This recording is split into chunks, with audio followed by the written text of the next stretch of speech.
ini kami mendapat kesempatan untuk mewawancarai Menteri Dalam Negeri Pak Cahyokumolo. Beliau adalah salah satu tokoh berpengaruh di Indonesia. Pak, terima kasih Pak atas waktunya Pak. Iya Pak, Pilkada serentak 2017 kan sukses dan aman digelar ya Pak, mendapat apresiasi dari banyak pihak.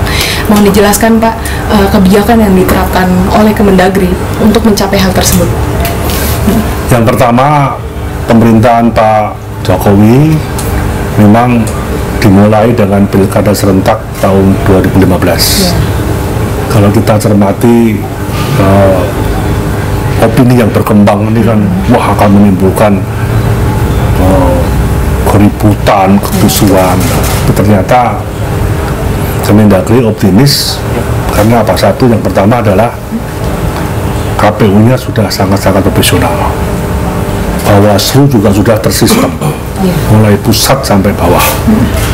Nah, pemerintah dalam hal ini Kemendagri hanya memfasilitasi anggaran supaya anggaran Pilkada 2015-2016 yang 268 ditambah 101 kemarin ini dibebankan ke daerah. Nah, itu ternyata mampu. Soal ada riak-riak kecil, termasuk di Jakarta yang paling besar, tapi toh hari-hanya aman. Benar. Nah, itu kunci sukses saja. Aman karena apa? Karena ada kesadaran masyarakat. Ya, betul. Soal sebelumnya ada demo, ada opini, tapi toh hari-hanya tertib. Yang kedua, apresiasi juga kepada kepolisian yang didukung oleh intelijen, didukung oleh TNI, sampai di Jakarta kita putuskan bersama, satu TPS, satu kepolisian, satu TNI, satu Satpol PP. Di samping satu orang saksi pengawas dari Bawaslu dan dari tim sukses pasang calon. Dari 373 di 2 pilkada serentak, ini relatif yang menimbulkan gelagat dinamika politik masyarakat itu hanya Jakarta saja. Padahal serentak. Kemudian kalau ada keributan kecil juga wajar. Tapi secara keseluruhan pilkada ini tingkat partisipasi itu tinggi. Nah, pemerintah hanya melihat tingkat partisipasi jalan dengan tinggi. Yang kedua, keamanan terjaga dengan baik, tidak ada kerusuhan. Yang ketiga, politik uang tidak begitu besar. Nah, ini kunci ketiga sukses pilkada serentak. Nah, mudah-mudahan tahun depan yang 171 meliputi daerah besar, Jawa semua minus DKI Banten ya, kemudian mulai Bali, NTT, NTB, Papua, Maluku, Maluku Utara, Sulawesi Selatan, Sultra, Kalimantan Timur, Barat, Riau, Sumatera Utara, Lampung, dan Sumsel ini sudah 60% lebih pemilih di Pilpres. Dinamikanya meningkat wajar, karena ini daerah-daerah yang padat penduduk dan padat pemilih. Nah, saya kira pemerintah hanya ingin menekankan saja bahwa Pilkada 2017 ini harus aman, harus demokratis. Janganlah gunakan isu-isu sara. Mari kita para calon adu program, adu konsep yang terbaik untuk daerah, untuk masyarakat yang pilkada. Karena pilkada tahun depan ini sudah juga memulai tahapan-tahapan memasuki Pileg dan Pilpres serentak. Dari sisi penyelenggara, pemerintah optimis ya, karena KPU juga aspek kesinambungan. Komisioner KPU Bawaslu juga banyak yang dari daerah, pengalaman di daerah, dan DKPP juga sangat-sangat objektif. Dan bagi aparat khususnya kepolisian yang di backup intelijen, kejaksaan dan semua itu sudah sangat-sangat profesional. Jadi KPU mempetakan daerah rawan mana, kepolisian juga sudah, intelijen sudah, Kemendagri juga sudah, dan saya yakin optimis ya, mudah-mudahan tahun depan bisa lancar sehingga memasuki Pileg dan Pilpres itu bisa baik. Ukuran suksesnya tadi keamanan. Soal opini ya namanya politik, wajar orang ingin meraih meraih hal yang positif ya, tapi pemerintah menghimbau adu program, adu konsep, jangan menggunakan isu sara. Saya kira masyarakat juga semakin dewasa, semakin pintar, jangan ada politik uang, karena kuncinya di situ. Kita memilih pemimpin daerah yang amanah, yang dia mampu untuk bisa memimpin daerah, mampu untuk menggerakkan dan mengorganisir masyarakat untuk mempercepat proses pembangunan daerah dan mempercepat kesejahteraan rakyat. Nah, saya kira tingkat partisipasi masyarakat mudah-mudahan meningkat dari tahun 2015 ke 16, 2016 ke 2017, sehingga puncaknya di Pileg dan Pilpres nanti juga rambu-rambu sudah ada. Kami dan DPR sudah menyusun undang-undang pemilu yang sudah disahkan kemarin, itu menjadi rujukan KPU untuk memperkuat dengan berbagai peraturan KPU, termasuk Bawaslu. Kemudian celah-celah mana yang belum sempurna akan disempurnakan oleh peraturan KPU, tapi modal dasarnya dari undang-undang. Nah, mudah-mudahan partisipasi masyarakat, partisipasi pers, elemen-elemen demokrasi juga ikut menyumbangkan saran kritik, sehingga pilkada serentak terakhir 2018 untuk memasuki Pileg Pilpres ini bisa berjalan dengan baik. Kami menyiapkan data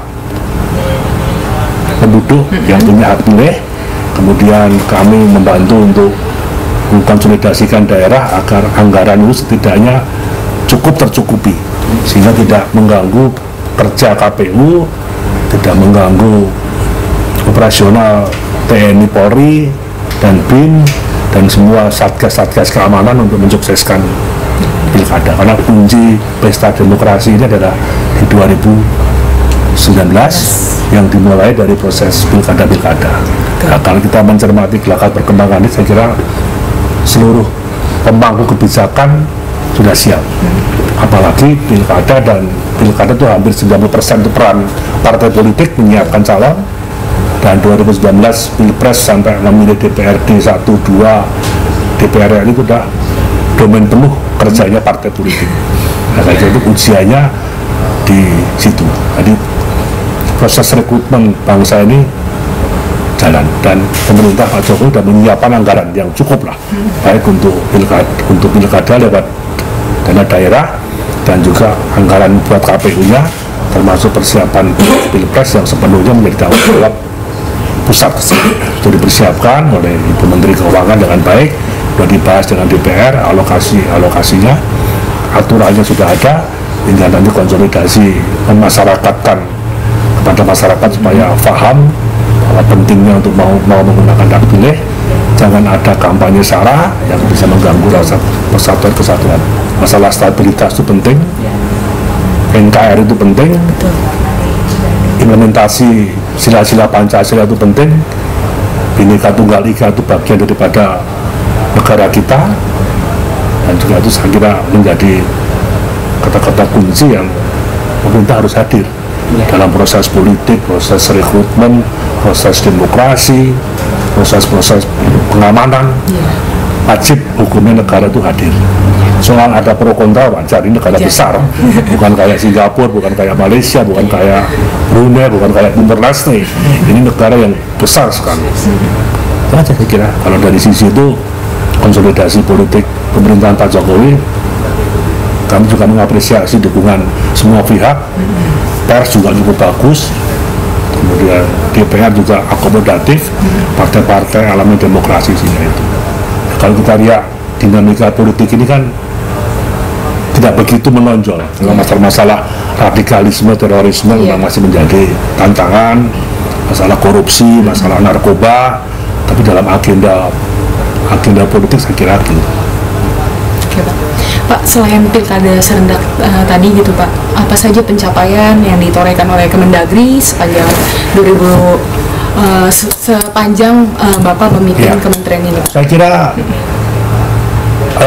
pemerintah pusat ingin membangun hubungan tata kelola yang lebih efektif, efisien antara pemerintah pusat dengan pemerintah provinsi, pemerintah kabupaten kota, sampai pemerintahan di desa kelurahan. Pak Jokowi konsen membangun dari pinggiran, maka pemerintah pusat membagi dua, bahwa urusan capaian program desanya melalui Kementerian Desa dan kementerian lembaga yang terkait, tapi untuk peningkatan kualitas aparatur pemerintah desanya di Depdagri ini sudah selesai tahun ini 86%. Tahun ini insya Allah target seluruh penduduk Indonesia yang wajib punya EKTP sudah punya EKTP. Dan kami juga mohon bantuan pada masyarakat perkotaan untuk mau meluangkan waktu mendatangi Dukcapil kecamatan.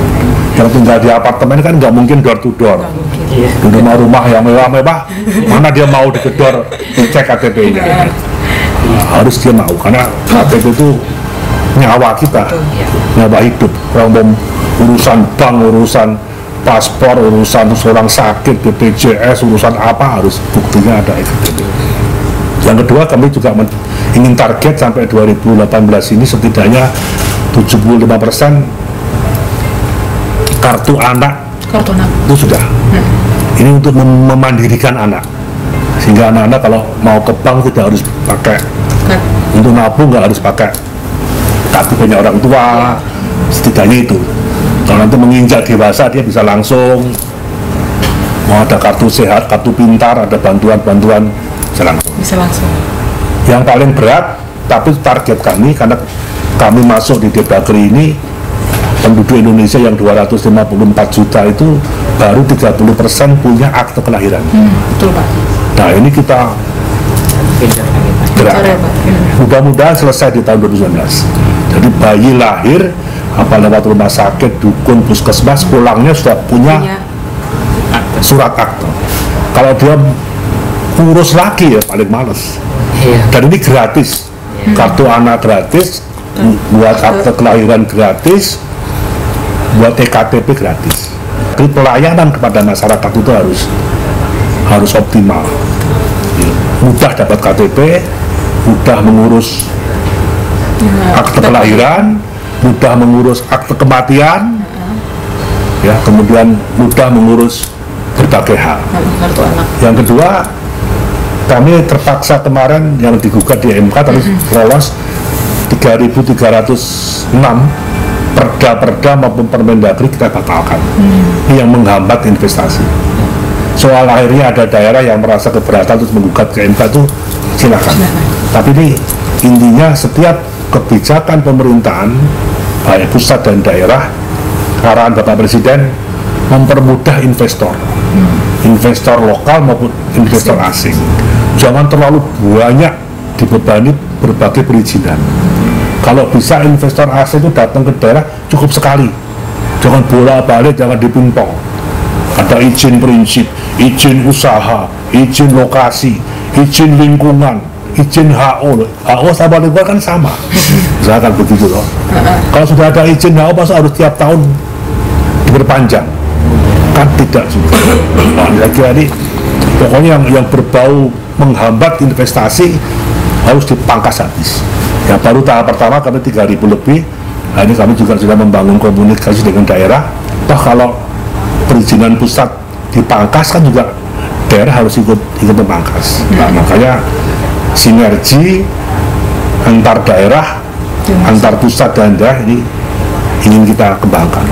Jadi gubernur, bupati, wali kota itu bukan bawahan langsung Depdagri, tidak, tapi mitra.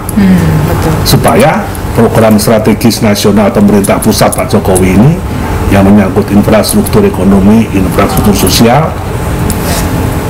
jalan di daerah, terlaksana di daerah, tapi juga sinkron dengan program seorang gubernur, program seorang bupati, wali kota.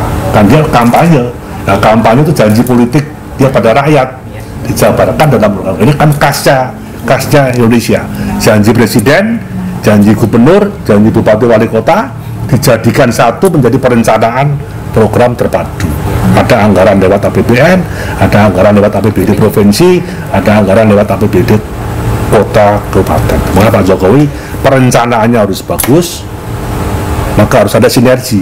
Jakarta mau bagus harus sinergi dengan Tangerang Selatan, Depok, Bekasi sampai Bogor, supaya jangan ada banjir, tempat pembuangan sampah bagaimana kan harus ada sinergi.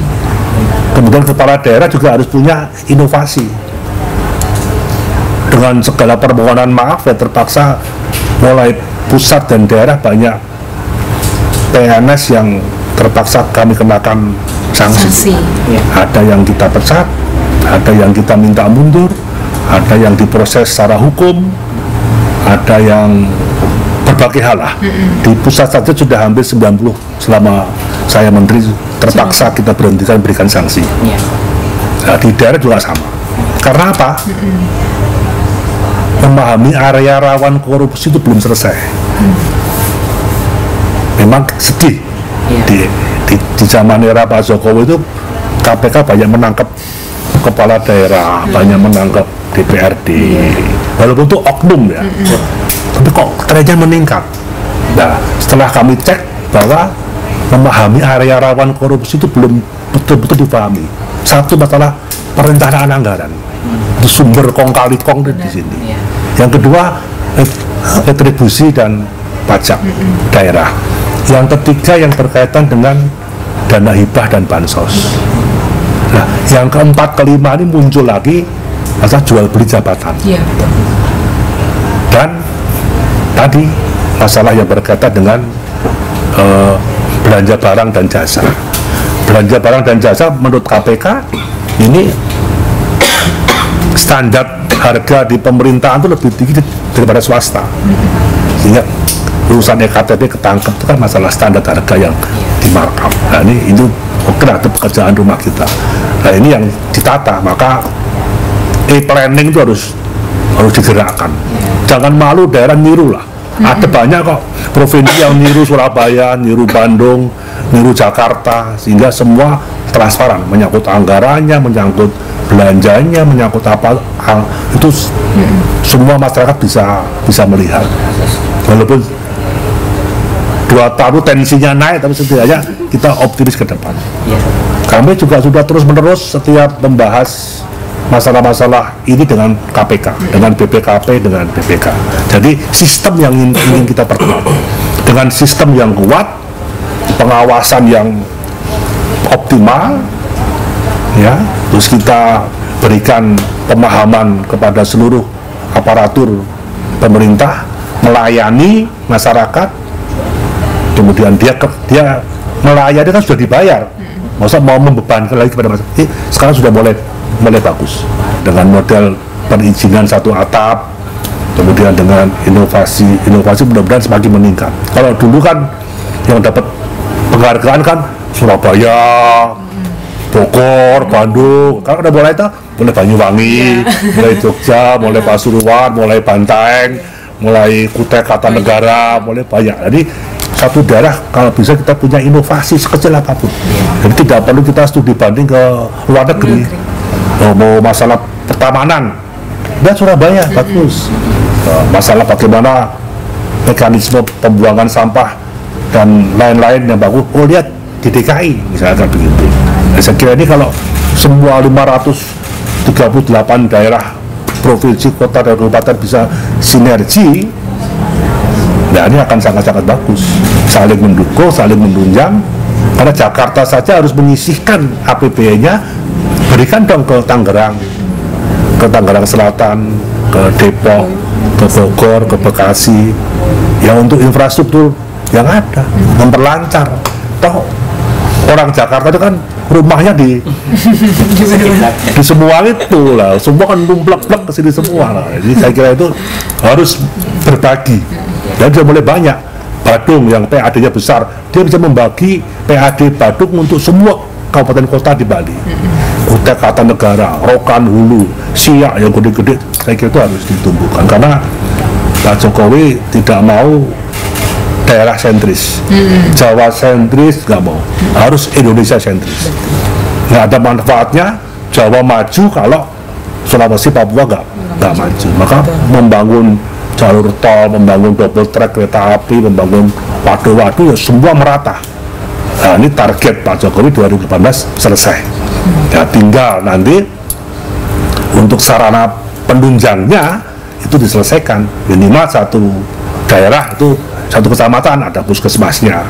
Kalau kecamatannya luas ada puskesmas pembantunya, ada rumah sakit rujukan di tiap-tiap kabupaten kota, ada tempat pembuangan sampah itu dengan baik, air bersih itu harus mencukupi masyarakat, listrik itu harus ada.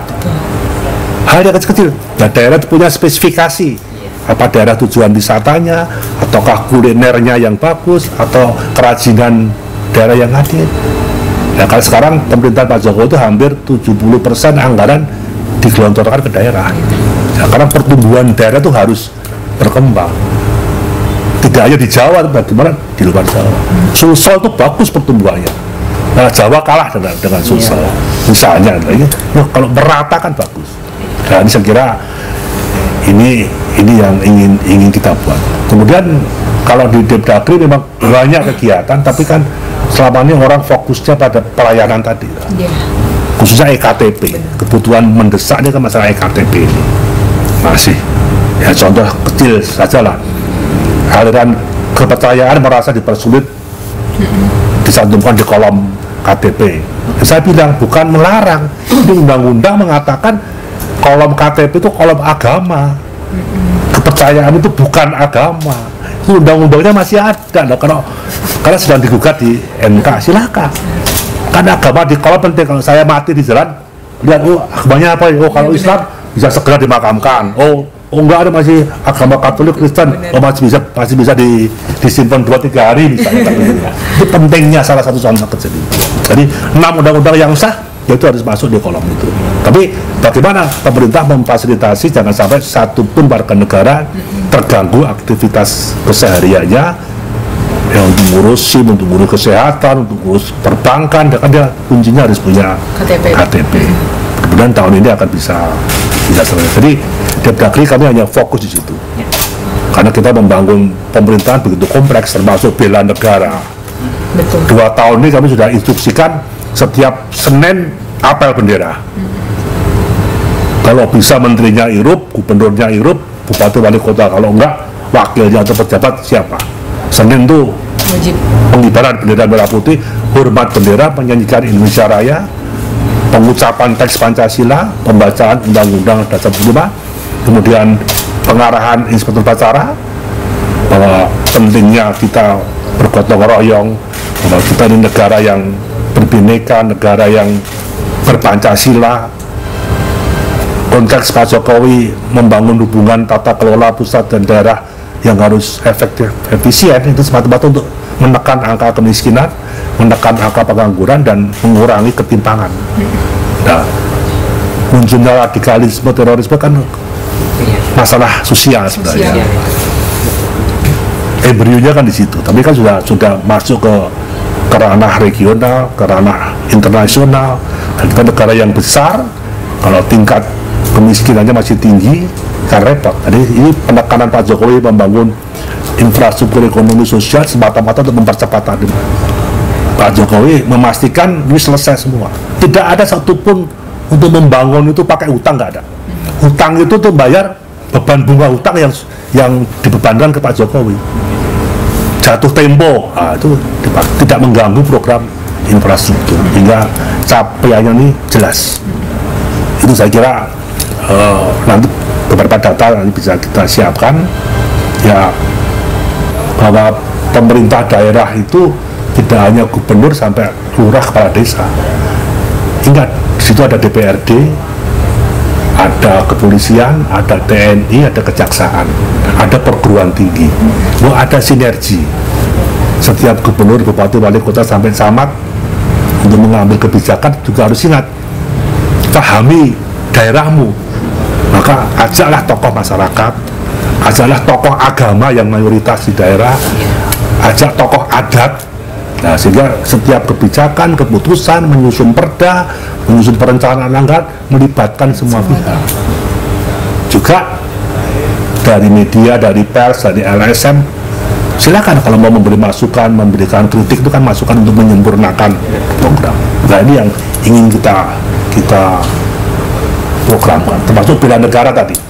Dulu zaman Bung Karno, sukarelawan, Manipol, USDA itu kan Gelora Cinta Tanah Air. Zaman Pak Harto ada P4.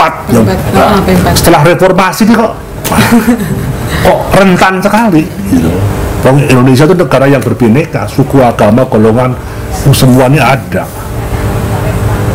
Kok orang mulai lupa gitu. Toleransi tidak ada. Yang mayoritas menghargai yang minoritas, yang minoritas harus menghargai yang mayoritas, jangan terbalik-balik. Selama ini kan harus nggak ada masalah, selama ini kan nggak ada masalah antar beda agama, beda. Sekarang kok justru timbul masalah, gimana kesalahannya?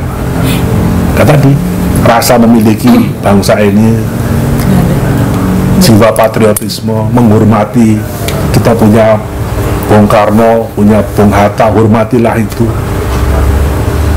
Kita punya dasar negara Pancasila, kita berbineka itu harus terus dijiwai, ya lewat pendidikan, lewat tadi upacara-upacara tadi, media, lewat pemberitaan. Coba nggak usah jauh-jauh ya, media TV lah.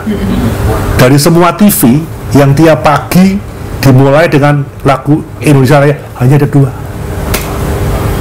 Harusnya dibuka dengan Indonesia Raya, ditutup dengan Indonesia Raya. Blue TVRI, lama-lama hilang. Jadi itu, saya kira momen 17 Agustus inilah yang sangat penting sekali ya, kan? Untuk lebih memahami rasa nasionalisme, patriotisme kita mulai dari kecil sampai kita meninggal, ya, rasa membela tanah air kita. Ada negara lain yang satu orang warganya terancam di luar negeri, dia bisa mengerahkan kapal induk, bisa mengerahkan skuadron pesawat yang luar biasa. Itu kan bukan satu orang, itu sama kita TKI yang di luar negeri harus kita bela mati-matian, itu warga negara kita. Dan rasa-rasa itu kan muncul itu. Rasa empati itu harus digerakkan. Jangan terus kita urusan pilkada aja sampai SARA ada kan ya, akan sedih sekali teman-teman. Toh juga nggak ada masalah, di mana-mana juga ada di daerah-daerah yang ini Muslim, tahu-tahu kalau daerahnya enggak, banyak. Nggak ada masalah. Ini hati-hati, ini yang makanya pemerintah tegas, pokoknya dasar negara itu pada siap titik, nggak boleh ada tambah-tambah. Saya kira sama lah di media juga, ulasan semua kan intinya happy endingnya itu kan jelas. Walaupun itu kasus-kasus yang berpolemik, kasus-kasus yang apa itu kan ingin membangun opini yang baik gitu. Dan sama tugas Kemendagri tidak hanya masalah tata kelola saja tidak, tapi kita memberdayakan masyarakat, mengorganisir lembagaan pemerintahan yang ada, tapi juga ingin menjaga stabilitas dengan ada membangun komunikasi dengan semua elemen masyarakat. Duit banyak, program bagus, tapi kalau tidak ada komunikasi yang bagus apa? Satu opini sekecil apapun yang dibuat oleh daerah, oleh pemerintah harus diopinikan, mengundang pers, berdialog dengan pers, supaya menyebar. Oh, ada program ini, kan banyak orang yang nggak tahu kan banyak pejabat yang takut ketemu dengan media, kan ada banyak juga, ditanya menghindar, kan nggak boleh.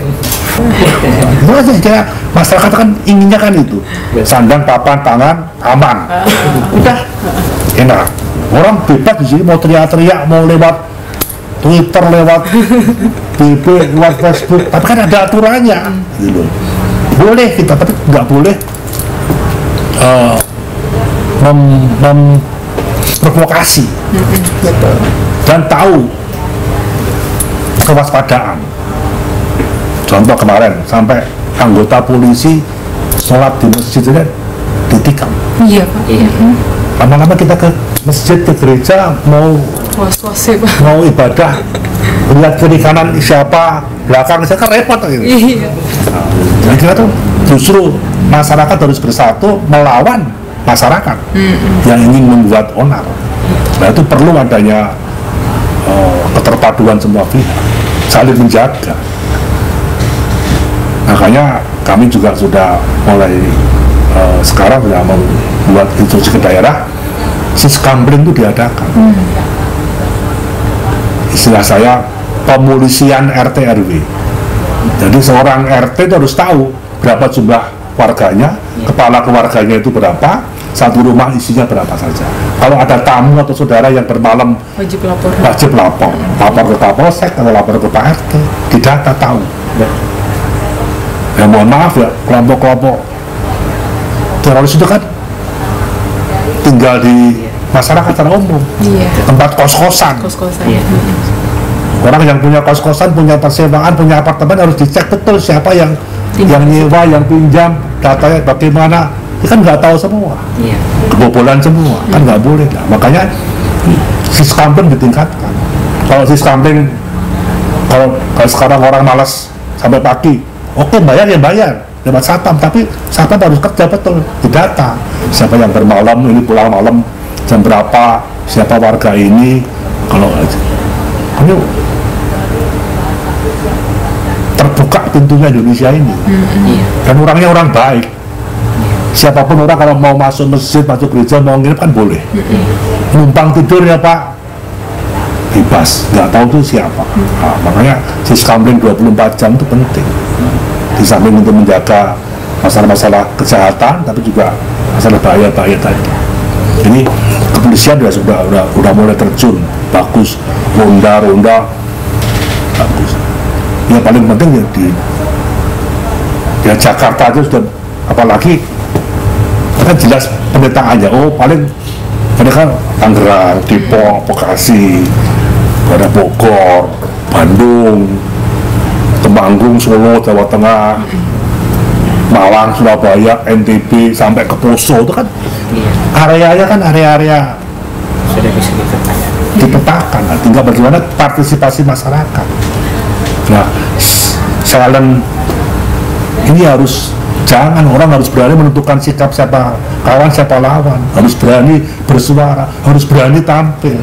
Saya kira dari sisi itu memang karena ini sudah menyangkut radikalisme, terorisme kan global. Narkoba itu kita tempat pembuangan sampah aja, dari Cina, dari Malaysia masuk ke sini bertonton, itu kan sudah mengerikan. 50-60 orang per hari meninggal. LP kita udah kelebihan 200% isi penghuni narkoba. Ini kan perlu kerjasama yang terpadu. Ini negara besar ini. Sekarang 5 juta yang terdata pengguna narkoba. Untuk rehabilitasi itu per 100.000 orang itu perlu anggaran 1 triliun. Kan nggak mungkin BN saja, nggak mungkin. Harus kerjasama dengan daerah harus menganggarkan untuk rehabilitasi, untuk penyembuhannya, harus punya tempat-tempat rehabnya, minimal 1 puskesmas ada 1 ruangan untuk rehabnya. Kalau pengguna semua ditahan ya nggak bisa. Yang ditahan ya pengedar, pemasok, kalau perlu dihukum mati. Tapi kalau pengguna kan bisa dia mungkin karena korban, itu kan nggak boleh ditahan. Tapi anggaran untuk rehabilitasi ada nggak? Ada atau tidak? Ya Pak Jokowi menyediakan belum bisa maksimal. Ya tadi daerah kerjasama, swasta juga sinergi. Kuncinya ini sudah mulai bagus sinergi. Maka gubernur dilantik oleh presiden langsung, yang dulu oleh Mendagri, karena gubernur tangan kanannya presiden di daerah. Yang wali kota bupati Mendagri yang bikin SK, kalau gubernur kepres. Jadi saling terikat. Karena pemerintah itu satu, nggak lihat pemerintah pusat dan daerah, tidak, satu pemerintah ini tegak lurus. Lurah, camat harus taat pada bupati wali kota harus taat pada gubernur pada presiden. Kalau presiden punya bantunya dengan banyak, dan ramai juga dengan Kodim, Kapolsek, dengan Polres sampai ke Kapolri. Nah ini kan kalau kan bagus. Kalau ke depan masih ada obsesi lagi nggak dari Pak Cahyo, Pak? Iya, kami ke depan ya tadi untuk mengefektifkan dan mengefisienkan birokrasi pemerintah. Apa sih birokrasi pemerintah? Melayani masyarakat. Masyarakat itu dipermudah. Kalau dulu membuat izin usaha harus 10 lembar kertas, kan kita bisa 1 lembar kertas. Itu obsesi pemerintahan Pak Jokowi. Kayak digitalisasi. Karena Pak Jokowi ya kita lepas bagaimana beruntung Pak Jokowi pernah pengusaha, pernah wali kota, pernah gubernur, jadi dia tahu semua, nggak bisa dibohongin. Saya pernah ngalami semua. Gitu. Diputar balik perizinan di Indonesia, apa birokrasi sebagai wali kota, bagi gubernur begitu rumitnya. Nah, jadi itu. Nah, ini kita ingin memperpendek, memotong jalur birokrasi, mempermudah melayani. Kalau masyarakat sudah merasa dilayani, terus kita membangun sinergi tadi. Ini negara besar loh, nggak mungkin Jakarta maju tanpa tadi yang saya sebutkan ada sinergi dengan semua daerah. Nggak bisa kita main sendiri kalau tidak melibatkan kepolisian, melibatkan tentara. Ini harus sinergi. Dengan media juga harus bersahabat. Buat apa kita membuat prestasi yang kayak apa kalau tidak diopinikan dengan bagus. Kenapa Jakarta populer? Hampir semua media pasti ada satu halaman Jakarta. Berita juga bisa ada porsi 10% Jakarta. Apapun mulai masalah kecil kan untung. Padahal Indonesia kan luas. Maka kami juga mengapresiasi kayak fashion ini, kemudian banyak masalah media yang memberikan penghargaan pada orang-orang berprestasi, pada kepala daerah berprestasi, pada daerah yang punya inovasi. Inovasi itu kan merangsang. Betul. Itu Pak. Pak, ini untuk penegasan Pak, kan sebentar lagi Indonesia berusia 72 tahun ya. Pak. Bagaimana Bapak memandang wajah Indonesia di usia ke-72 tahun tersebut dan harapan Bapak ke depan? Ya, saya kira 72 tahun memang usia yang bisa dikata masih muda, tapi bisa dikata sudah tua. Tapi kita dari pemerintahan yang ada, kita pernah mengalami masa keemasan dan zaman Bung Karno kita kekuatan TNI paling hebat di Asia. Betul. Armadanya. Nah, sekarang mulai ditingkatkan. Ya, jumlah penduduk juga semakin meningkat. Nah, sekarang 72 tahun merdeka ini momentum untuk kemandirian bangsa. Apalagi kita negara yang tidak terikat. Kita konsisten dengan pembukaan Undang-Undang Dasar 45. Kita punya Pancasila, punya 4 pilar tadi. Kan bagaimana pemerintah Indonesia ini harus berdikari di bidang ekonomi, ya, harus berbudaya, walaupun berbagai macam budaya, tapi Indonesia berbineka tadi, dan berdaulat di bidang politik. Kita bisa mengkritisi Israel masalah Palestina, kita bisa protes ke Amerika, nggak ada beban kita. Sudah dimulai dari zaman Bung Karno, ada Asia Afrika, ada non-blok. Kita negara yang berdaulat di bidang politik, negara yang berdikari di bidang ekonomi, negara yang berperadilan dengan sila-sila Pancasila yang dijadikan satu negara gotong royong yang harus diwujudkan. Pak, terima kasih nih Pak atas waktunya. Iya, Pak.